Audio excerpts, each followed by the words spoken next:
नमो भगवते वासुदेवाय।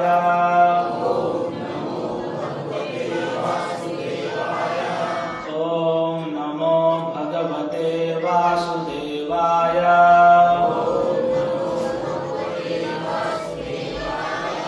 ओम नमो भगवते वासुदेवाय।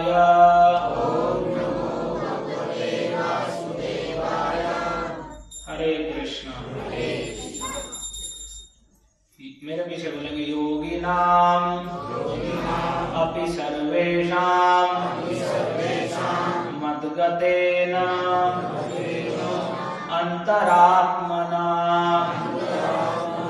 श्रद्धावान् भजते यो मां स मे युक्ततमो मतः। हरे कृष्ण। आप सभी का स्वागत है। आज उत्पन्ना एकादशी के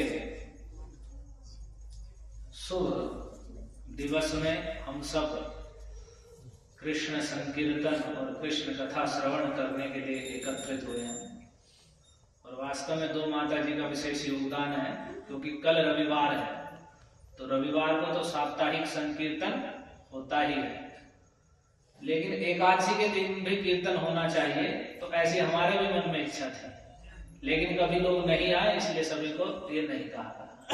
लेकिन फिर भी दो माता जी आज जिन्होंने भजन गाए हैं, जो यहाँ की ही हैं, यहाँ की लड़की हैं, और उनके साथ में माता जी वे आई, उन्होंने कहा कि आज एकादशी है, आज भी कीर्तन कीजिए।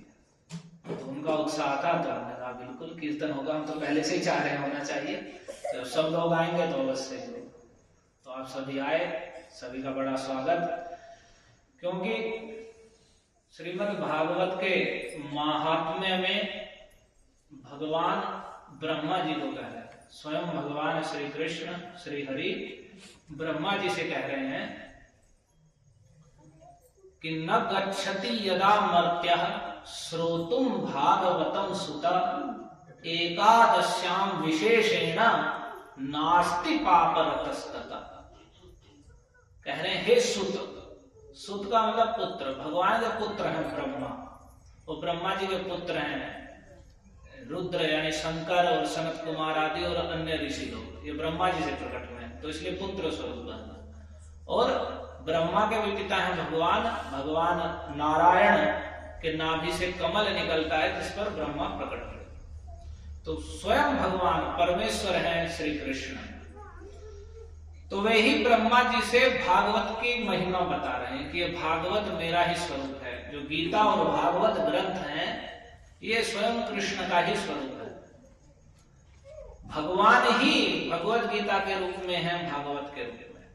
यदि हमें भगवान को जानना है, हमें भगवान की सन्निधि का अनुभूति करनी है कि भगवान हमारे साथ हैं, तो हमें भगवत गीता भागवत जैसे ग्रंथ को पढ़ना चाहिए और उसका श्रवण करना चाहिए।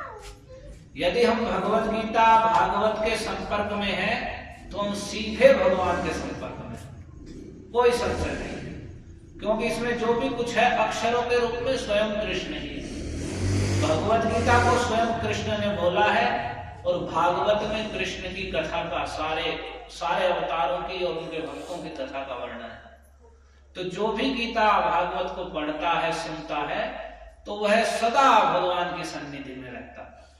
और उसके मन के जितने भी संशय हैं, जितने भी भगवान के प्रति अविश्वास है या जानकारी नहीं है या और भी दुख क्लेश है, वे सब के सब, जैसे कोई धूप में तप रहा है, नीचे से रेत है वह भी गर्म हो गया, उसमें तप रहा है, ऊपर से भी धूप लग रही है और तप रहा है, जल रहा है, और कहीं उसे अचानक सुंदर एक कल्प वृक्ष मिल जाए और सुंदर सरोवर पास में जल से परिपूर्ण है और उसकी शीतल छाया, तो किस प्रकार से उसे तत्काल शांति प्राप्त हो जाती है।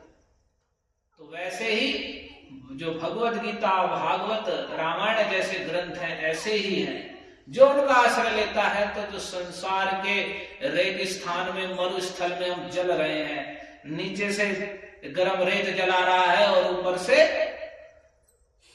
ताप, सूर्य का ताप, तो वैसी हमारी स्थिति है। हमारे भीतर से हमारे काम, क्रोध, लोभ, ईर्ष्या, द्वेष वे जला रहे हैं, उनसे ही हम परेशान हैं। और बाहर से दुनिया भर के कष्ट, क्लेश जो बाहर से मिलते हैं, तो हम भीतर बाहर से दिन रात जल रहे हैं और जलते जलते और पूरा जीवन दुख में, क्लेश में व्यतीत कर रहे हैं। लेकिन यदि हम भगवत गीता, भागवत, रामायण जैसे ग्रंथों की शरण ले लें और उनके आश्रय में रहें, उन्हें पढ़ें, सुने और उसके अनुसार भगवान की भक्ति में लग जाएं, भगवान के नाम संकीर्तन में लग जाएं, तो हमारे सारे क्लेश वैसे ही दूर हो जाएंगे, सारा ताप, सारी जलन वैसे ही दूर हो जाएगी जैसे उस रेगिस्तान में तपते हुए व्यक्ति को यदि वह किसी कल्प वृक्ष की शीतल छाया में आ जाए तो तत्काल शांति को प्राप्त हो। तो इसलिए कहते हैं रामायण जी सुर तरु की छाया, दुख हुए दूर निकट जो आया। जो भगवान का नाम है, संकीर्तन है, गीता, भागवत, रामायण जैसे ग्रंथ हैं, ये ऐसे ही है कल्प वृक्ष की छाया जैसे ही, जो भी निकट में आएगा तो सारे दुख दूर हो जाएंगे। तो वहां भगवान कह रहे हैं कि हे सुत, हे ब्रह्मा, न गच्छति यदा मर्त्य श्रोतुम भागवतम सुत। जब कोई मरते है यानी कोई मनुष्य भागवत सुनने के लिए नहीं जाता है, भगवान के कथा संकीर्तन है सही रूप में। यहां बड़े ध्यान देने की बात है, कथा कीर्तन के नाम पे कलयुग में छल भी बहुत चल रहा है। कथा कीर्तन का उद्देश्य भगवान को प्रसन्न करना, भगवान की प्रसन्नता के लिए भगवान के नामों का कीर्तन करना, भगवान की गुण महिमा लीला का गान करना। जैसे अभी माता जी भजन गा रही थी कि द्रौपदी पुकार रही है कि कृष्ण मुरारी आइए रक्षा दीजिए, तो यही भजन गीत होने चाहिए जो हम भगवान के सामने गाते हैं। और आजकल के भजन गीत कैसे हैं, बिल्कुल गाने जैसे अश्लील से, और उन्हें गा रहे हैं भगवान के सामने। भगवान के सामने भजन गीत गाने का अर्थ है कि ऐसे भजन जिनमें भगवान का नाम है या भगवान से कुछ प्रार्थना है या कुछ भगवान की लीला कथा का गान है। जैसे हमने कृष्ण जिनका नाम है गाया, तो उसमें भगवान की लीलाओं का नाम आ रहा है कि उन्होंने द्रौपदी की रक्षा की, उन्होंने गोचारण किया, माखन चोरी लीला की, गीता का उपदेश दिया। तो ऐसे जब हम भजन गीत गाएंगे तो वे तो भगवान से संबंधित है, वे हमारा कल्याण करेंगे। लेकिन यदि हम भजन के नाम पे आजकल मनोरंजनात्मक, ना तो कोई उनमें भगवान के प्रति प्रार्थना, ना कोई भगवान की लीला, और बस मनोरंजन के लिए बना रखे हैं, भावुकता के, बिल्कुल ऐसे लग रहा है जिन्हें कितनी बड़ी भक्ति आ गई, और उसमें गाने की धुन, सारी दुनिया दीवानी हो गई, ये हो गया, वो हो गया, और बस ऐसे गा रहे हैं और कुछ भगवान से कुछ लेना देना नहीं। तो वैसे भजन गीत गाने से कोई लाभ नहीं। और जैसे हमने अभी सुने लौकिक गीत हैं जब, लेकिन उसमें भी आया कि आप निंदा शुगली दूर भगाओ और अपने दया धर्म में मन को लगाओ। तो हम इन चीजों से बचें, तो उनको गाने का अर्थ है कि हम उसे सुन रहे हैं, उसे जीवन में अपनाएं। और भगवान भाव के भूखे हैं, कि हम भाव के भूखे होने का अर्थ है कि हम भगवान के पास आते हैं तो किस लिए आते हैं, केवल लेने के लिए, हमें दे दीजिए, बस आए हैं बड़ी मुश्किल से, आज हमारे मंदिर की ओर को पैर पड़ गए हैं और हम आ भी गए हैं मंदिर में, हे कृष्ण आप हमें बस ये दे दीजिए, वो दे दीजिए। खड़े होकर लोग रोते भी हैं, झोली फैलाते हैं और कहते हैं भाव है। भाव का अर्थ ये नहीं है कि हम झूठे मूठे आंसू दिखाने लगे भगवान के सामने। भाव का अर्थ है सेवा भाव, कि हम भगवान को क्या देना चाहते हैं।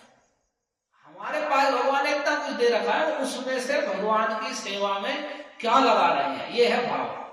कि मुझे भगवान ने धन दिया है, या मुझे सुंदर कला दी है, या मेरे पास सुंदर पाक भोजन बनाने की विधि है, तो मैं कुछ भगवान के लिए कुछ बनाकर लेके जाऊं, या फल फूल कुछ भी भगवान के लिए मैं क्या लेकर जा रहा हूं, ये है भाव। इस भाव में भूखे हैं कि हम भगवान को क्या देना चाह रहे हैं।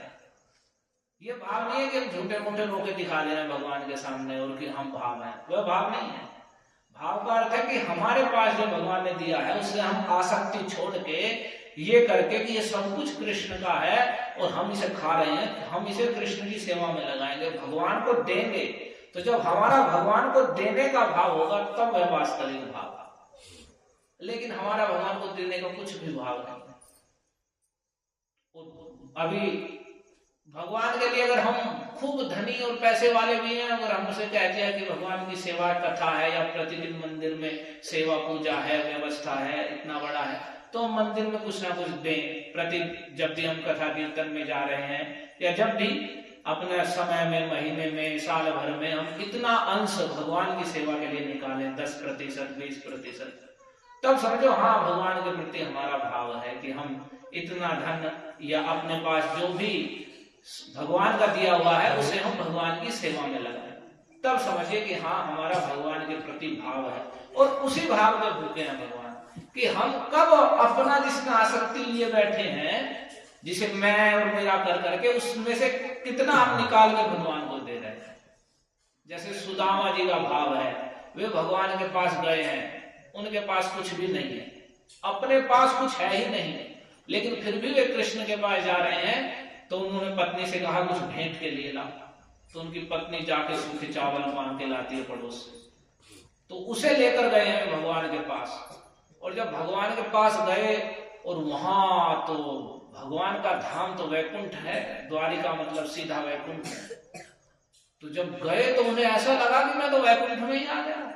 तो और भगवान ने जाते ही उनका आलिंगन किया और बिठाया, उस पलंग पर बिठाया जिस पर भगवान, जिनमें भगवान की जो नित्य पत्नी है रुक्मिणी, जो महालक्ष्मी स्वरूपा है, उनके आसन पर बैठा दिया भगवान। स्वयं चरण धोए, वे लक्ष्मी जी जो भगवान की सेवा करती हैं, वे सुदामा जी की सेवा करने लगी, उनके लिए हवा करने लगी। इतना आदर देते हैं भगवान अपने भक्तों को, उनसे बड़ा कौन भक्त वत्सल होगा। कोई सुना है ऐसा देवता कि जिसका सेवक हो और वो सेवक का इतना बड़ा भक्त हो जाए कि उसके चरण दबाए और अपने अश्रु से उसके चरण धोए और अपनी पत्नी को भी लगा दे उसकी सेवा में? कहीं नहीं सुनेंगे। ये केवल भक्त वत्सलता पूर्ण पुरुषोत्तम भगवान श्री हरि श्री कृष्ण जी है कि वे अपने भक्त का भाव, वह मन में भाव लेकर आए कि कृष्ण, और उनके मन में यही भाव था। सुदामा जी के, उनकी पत्नी बार बार कह रही थी कि तुम जाओ, उसकी पत्नी, उनके पत्नी के मन में इच्छा थी कि इनके वे द्वारिकाधीश हैं, कुछ देंगे, हम इतने दरिद्र हैं, कुछ भी नहीं है, अपने पास कुछ है ही नहीं। लेकिन सुदामा जी ये सोच करके कि अयम ही परमो लाभ उत्तम श्लोक दर्शन, धनवन की कोई उन्हें अभिलाषा ही नहीं है कि यही परम लाभ है, चलो इस बहाने में कृष्ण के दर्शन तो करके आऊंगा।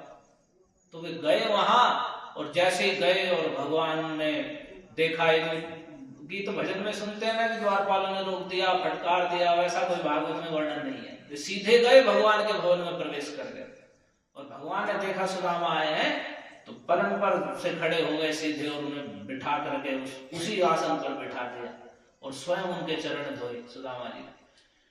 तो इतना बड़ा भगवान आदर करते हैं। और उनका भाव देख करके सुदामा का कि देखो ये इतने दिनों से मेरा भक्त है और इसे कोई विषय भोग की कोई अभिलाषा नहीं है, वो ये अपनी प्यारी पत्नी के बार बार आग्रह करने पर आया है।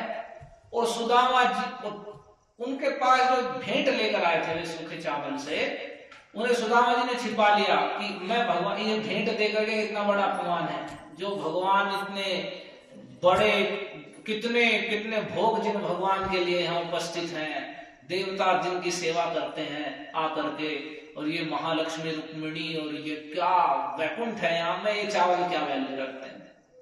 लेकिन यही बात है, भाव के भूखे हैं भगवान। तो वे सुदामा भाव से लेकर आए हैं कि मैं कृष्ण के पास जा रहा हूं तो कुछ भेंट लेकर जाऊं। तो वे क्या भेंट लेकर आए हैं? जो उनके शक्ति सामर्थ्य से ऊपर की चीज है।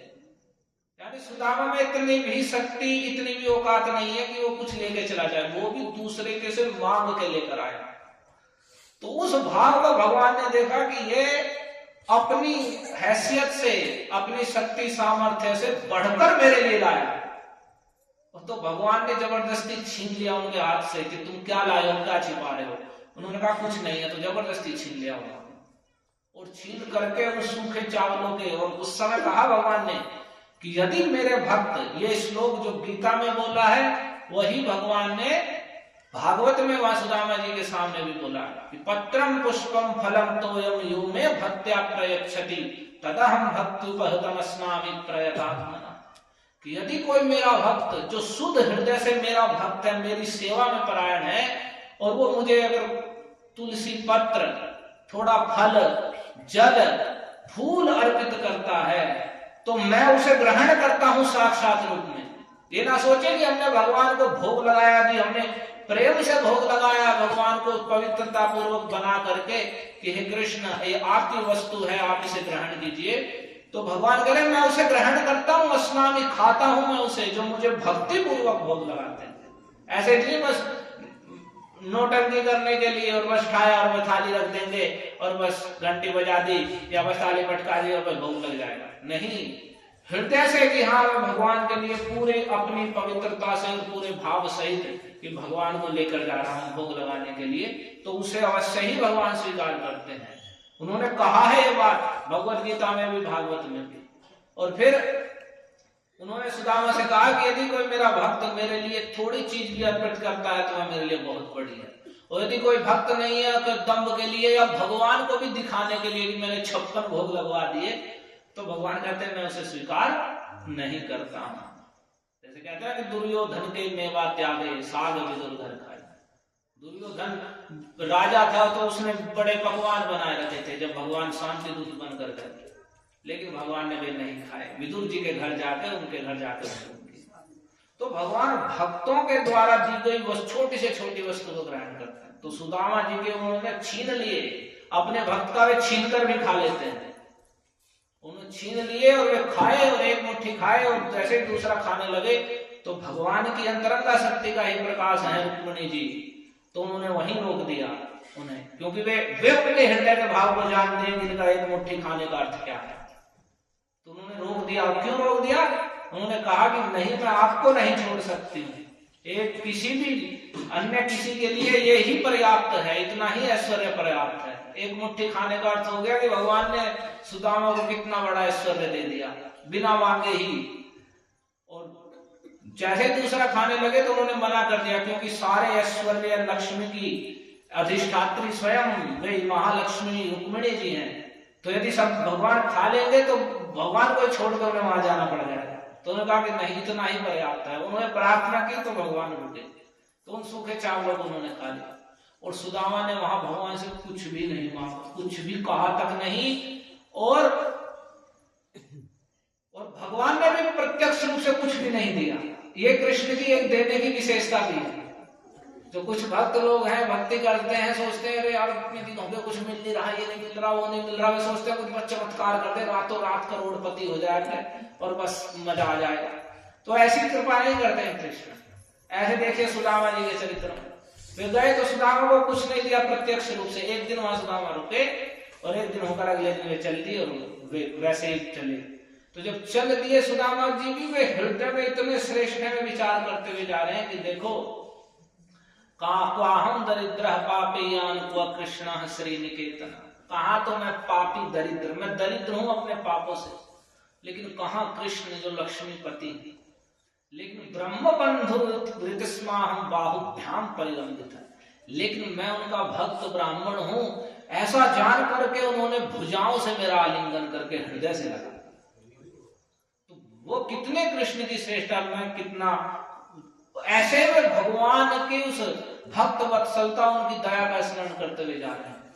और उन्होंने मन में सोचा कि देखो कहीं मैं धन आदि के फेरे में पड़कर उनको ना भूल जाऊं, कृष्ण के चरण कमलों को भूल ना जाऊं, इसलिए उसने मुझे कुछ दिया भी नहीं है। वास्तव में मेरा बड़ा हित किया है कि उसने मुझे कुछ भी नहीं दिया, लेकिन भगवान सब कुछ दे चुके थे। सुदामा जी वहां गए तो भवन वो ऐश्वर्य तो लोक में किसी का भी नहीं है, वैसा ऐश्वर्य कोई नहीं प्राप्त कर सकता, लेकिन फिर भी सुदामा जी का इतना श्रेष्ठ पद था वे उसमें आसक्त नहीं हुए।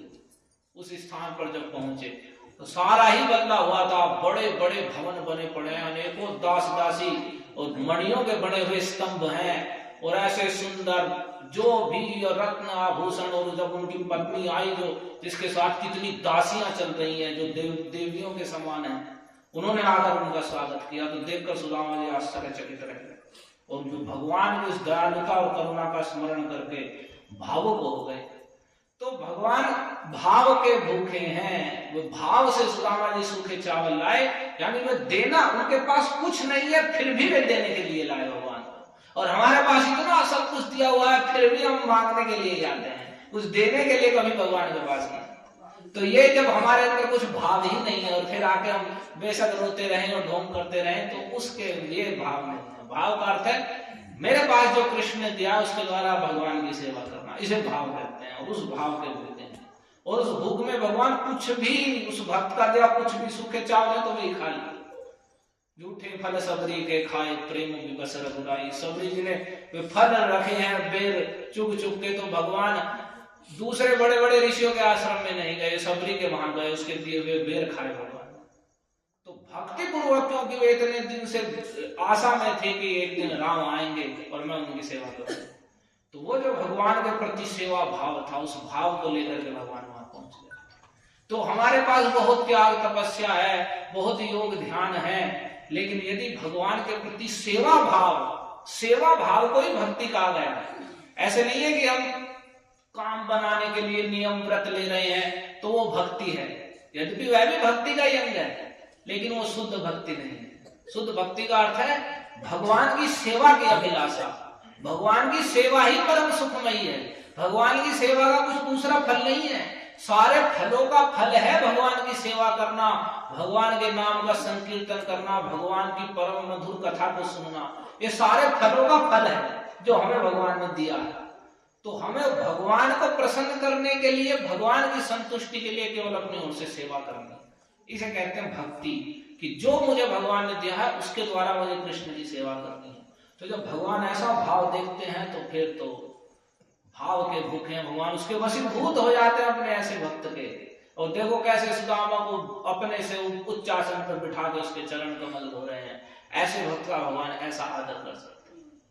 तो प्रहलाद महाराज ने यही कहा जब भगवान नरसिंह रूप में प्रकट हुए उनकी रक्षा के लिए, कि देखो भगवान नरसिंह भगवान ने कहा कि देखो प्रहलाद मांग लो क्या मांगते हो। साक्षात भगवान सामने बैठे हैं नरसिंह देव और प्रहलाद खड़े हैं वहां, और भगवान ने कहा मांगो, प्रहलाद क्या मांगना चाहते हैं। तो प्रहलाद महाराज ने कहा कि देखो भगवान यही तो आपकी जो वाणी है कि मांग लो क्या मांगना चाहते हो, यही तो सबको मोह में डाल देने वाली है।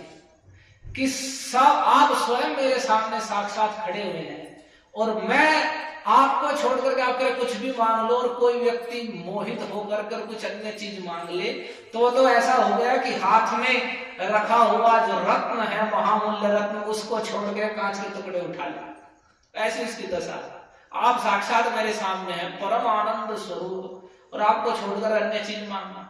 और उसकी बात जो अन्य अभिलाषा से आपको भज रहा है, आपके प्रति कोई सेवा भाव नहीं है, आपकी भक्ति की, आपकी सेवा की कोई अभिलाषा नहीं है, केवल काम बनाने के लिए आपके पास आ रहा है, तो प्रहलाद महाराज वहां साफ कर रहे हैं कि मैं ऐसा नहीं हूं, क्योंकि मैं तो आपका सेवक हूं, मैं तो आपका भृत्य हूं, सेवक हूं, दास हूं। मेरा तो धर्म ही है आपकी सेवा करना, लेकिन जो काम बनाने के लिए ही मात्र सेवक बना हुआ है, तो प्रहलाद महाराज कह रहे हैं न सब भृत्य सवई बनी, वो आपका सेवक नहीं है, वह तो व्यापारी है।